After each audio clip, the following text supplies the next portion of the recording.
guddaa qabdu na oolchuudhaaf jettee of kennite dhiiga keenaaf jettee dhangalaafte wanjoo cubbuu koo caccabsite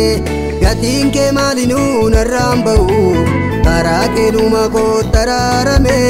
dubbaamaadhaaf lubbuu isaa kan kenne addunyaa kanarratti situ argame gatii olmaa kee gatii olmaa kee gatii olmaa kee gatii olmaa kee gatii olmaa kee gatii olmaa kee gatii olmaa kee gatii olmaa kee gatii olmaa kee ditoomnaaf kenne ani siif of kenneen faarsaa maqaa kee gatii olmaa kee gatii olmaa kee gatii olmaa kee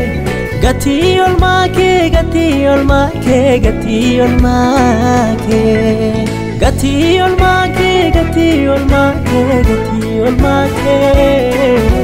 sitoomnaaf kenne ani siif of kenneen faarsaa maqaa kee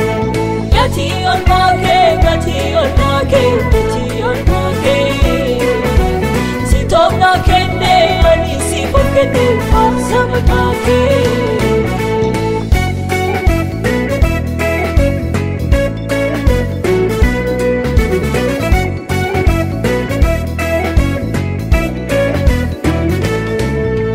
Kamdo badde kamni sawaiki Mimbaayate olmaan keenarratti Ditudhu fee lubbuu koo ceesise Du'a jalaa garaa jireenyatti Kanaaf ani danda'a hin callisu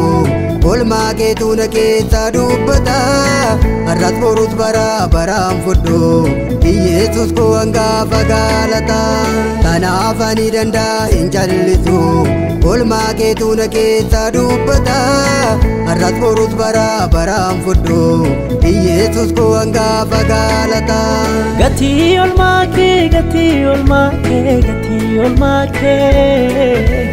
gatii olmaa kee gatii olmaa kee gatii olmaa kee gatii olmaa kee gatii olmaa kee gatii olmaa kee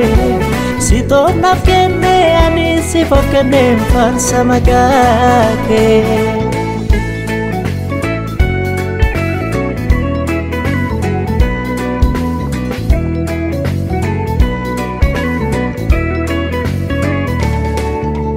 Gaafa na fayyisuu murteessitu dubbii kee gurra koo dhageechifte Dhaqeen hidhattee na qaabatte wanjoo du'aa narraa garagalchite Kanaaf ani olmaa kee dubbadhe ittiin baasuu baraan jiraadhuyyuu Horichi cubbamaa sitti argame hunduu dhufee dhagaa'ee haafayyuu Kanaaf ani olmaa kee dubbadhe ittiin baasuu baraan jiraadhuyyuu Horichi cubbamaa sitti argame hunduu dhufee dhagaa'ee haafayyuu gatii olmaa kee gatii olmaa kee gatii olmaa kee gatii olmaa kee gatii olmaa kee gatii olmaa kee gatii olmaa kee gatii olmaa kee gatii olmaa kee sitoomnaaf kenne ani siif of kenneen faarsaa maqaa kee